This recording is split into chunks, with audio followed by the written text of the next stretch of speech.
हे शंभु बाबा मेरे भोलेनाथ, तीनों लोक में तू ही तू, श्रद्धा सुमन मेरा मन बेलपत्री जीवन। नमस्कार दोस्तों, आप सभी का स्वागत है हमारे इस YouTube चैनल में। दोस्तों, हिंदुस्तान की सरजमी अपने आप में अनंत रहस्यों को समेटे है। ऐसे ही रहस्यमय जगहों में से एक है सोमनाथ मंदिर। सोमनाथ मंदिर का सबसे बड़ा रहस्य यह है कि एक समय इसका शिवलिंग हवा में झूलता था और महाशिव शंकर चंद्रदेव की उपासना से प्रसन्न होकर स्वयं यहाँ अवस्थित हुए थे। सोमनाथ मंदिर गुजरात के प्रभास पाटन क्षेत्र में स्थित है। दुनिया भर में प्रसिद्ध सोमनाथ मंदिर भारत के 12 ज्योतिर्लिंगों में से सर्वप्रथम ज्योतिर्लिंग है। इस ज्योतिर्लिंग की महिमा श्रीमद् भागवत, स्कंद पुराण और ऋग्वेद में वर्णित है। सोमनाथ मंदिर का प्रताप ऐसा है कि इसके दर्शन मात्र से ही मनुष्य सभी पापों से मुक्त हो जाता है और अभीष्ट फल प्राप्त कर मृत्यु पर्यंत स्वर्ग में जाता है। कहा जाता है कि सोमनाथ मंदिर जगत की उत्पत्ति जितना पुराना है।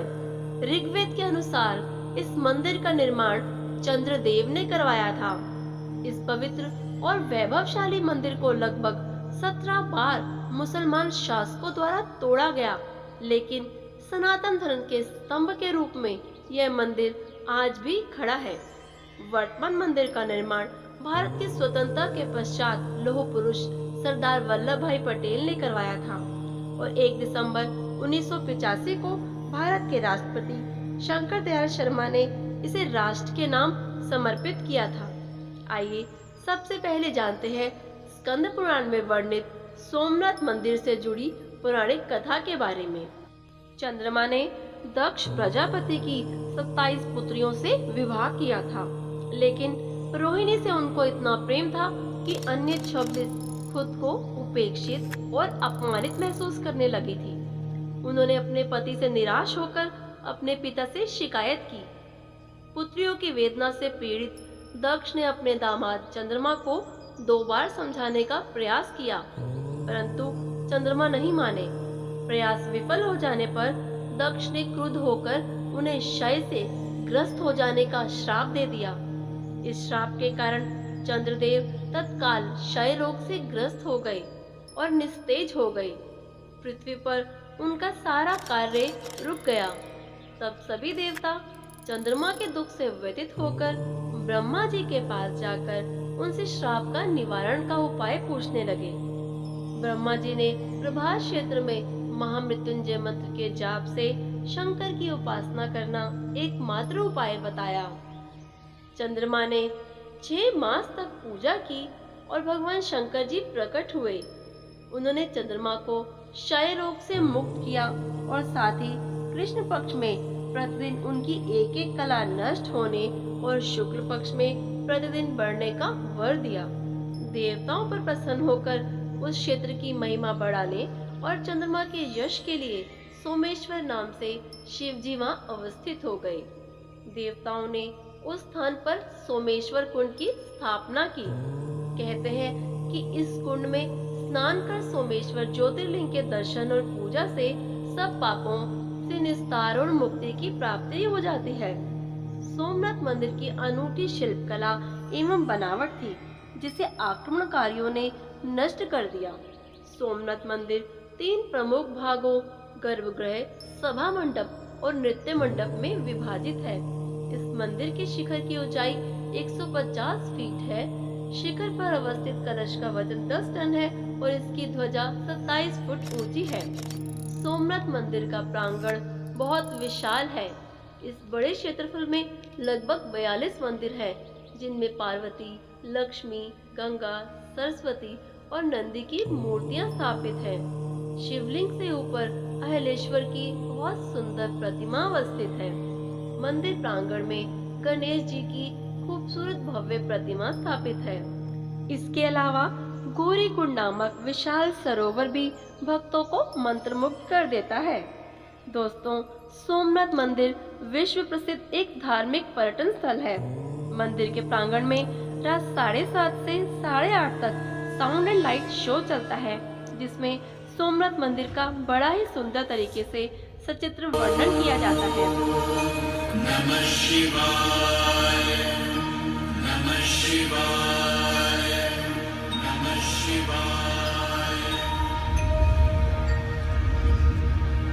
ॐ त्र्यम्बकं यजामहे सुगन्धिं पुष्टिवर्धनम् उर्वारुकमिव बन्धनान् मृत्युर्मुक्षीयमामृतात्।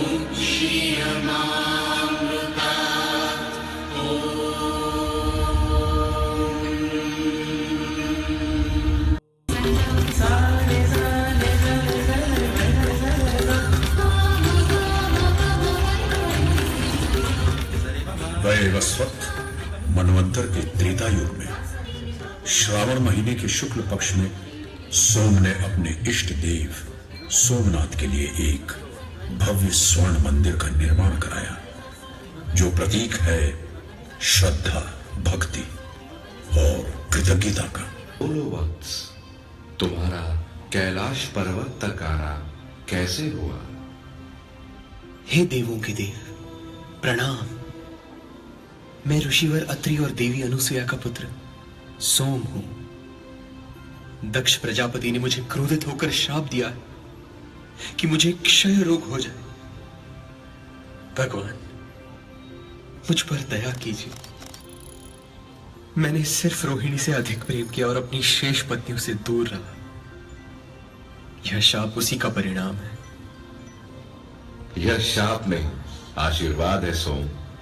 जाओ, कृतस्मर पर्वत के पास एक पुराना तीर्थ स्थान है, वहां जाकर तपस्या करो, तुम्हें इस रोग से मुक्ति मिलेगी। प्रणाम महादेव, प्रणाम। इस पूरे ब्रह्मांड को चलाने वाले आप ही हो, आपको मेरा प्रणाम। फिर इसी जगह पर सोम ने 1000 साल तक तपस्या की और सोम को श्राप से मुक्ति मिली। उसे फिर से अपना तेज यानी प्रभा प्राप्त हुई और इसीलिए इस जगह को प्रभास नाम मिला। सोमनाथ ज्योतिर्लिंग महादेव के 12 ज्योतिर्लिंगों में सर्वप्रथम माना जाता है। भगवान शिव के 12 ज्योतिर्लिंग हैं। सोमनाथ गुजरात में, मल्लिकार्जुन आंध्र प्रदेश के श्रीशैलम में, महाकालेश्वर और ओंकारेश्वर मध्य प्रदेश में, केदारनाथ हिमालय में, त्र्यंबकेश्वर, भीमाशंकर और घृष्णेश्वर महाराष्ट्र में, विश्वनाथ काशी उत्तर प्रदेश में, नागेश्वर द्वारका गुजरात में, बैद्यनाथ झारखंड में और रामेश्वरम तमिलनाडु में स्थित है। 1783 में इंदौर की रानी अहिल्याबाई होलकर और ग्वालियर के श्रीमंत पाटिल बुआ शिंदे ने मंदिर के अवशेषों के पास ही एक और मंदिर बनवाया, जो आज भी अपनी कहानी सुनाता खड़ा है। आदि शंकराचार्य से लेकर स्वामी विवेकानंद ने इस पवित्र भूमि की यात्रा की।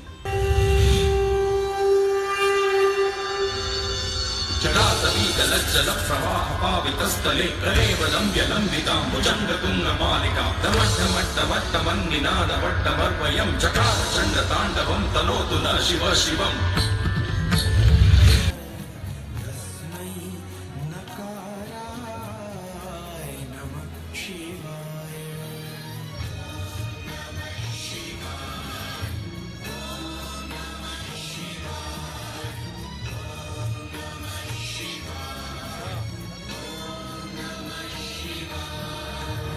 अरब यात्री अल बरूनी ने अपने यात्रा वृतांत में सोमनाथ मंदिर का वर्णन किया था, जिससे प्रभावित होकर महमूद गजनवी ने सोमनाथ मंदिर पर हमला करवाया और उसने वहां से 20 लाख दिनार की लूट की और आदि शिवलिंग, जो कि अपनी रेडियोधर्मी तरंगों के कारण हवा में झूलता रहता था, उसको भी खंडित कर दिया।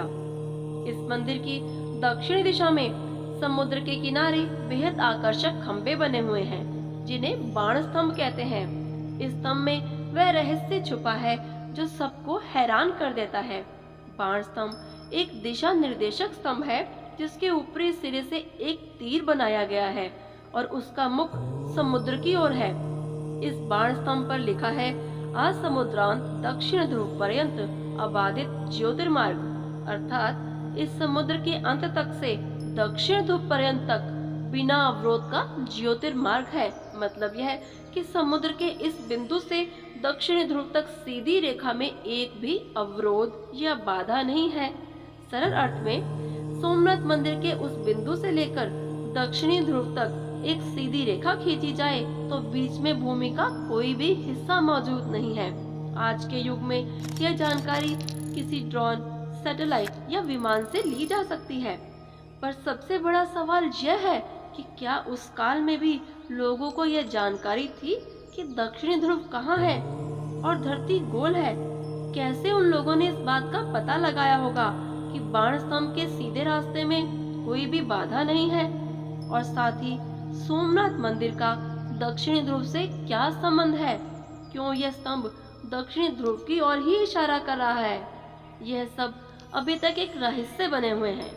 सोमनाथ मंदिर से करीब 200 किलोमीटर की दूरी पर द्वारका नगरी है, जहां श्री कृष्ण के दर्शन करने लोग दूर दूर से आते हैं। इसके साथ ही यह भी मान्यता है कि भगवान श्री कृष्ण ने अपना शरीर इसी स्थान पर छोड़ा था। इस कारण से इस क्षेत्र का महत्व और भी अधिक बढ़ गया है। दोस्तों, यदि आपको सोमनाथ मंदिर से जुड़ी हमारी यह जानकारी पसंद आई हो तो आप हमारे इस वीडियो को लाइक करें और शेयर करें। साथ ही हमारे इस YouTube चैनल को भी सब्सक्राइब करें और बेल आइकन को भी प्रेस करें। आप सभी का धन्यवाद। ओम नमः शिवाय।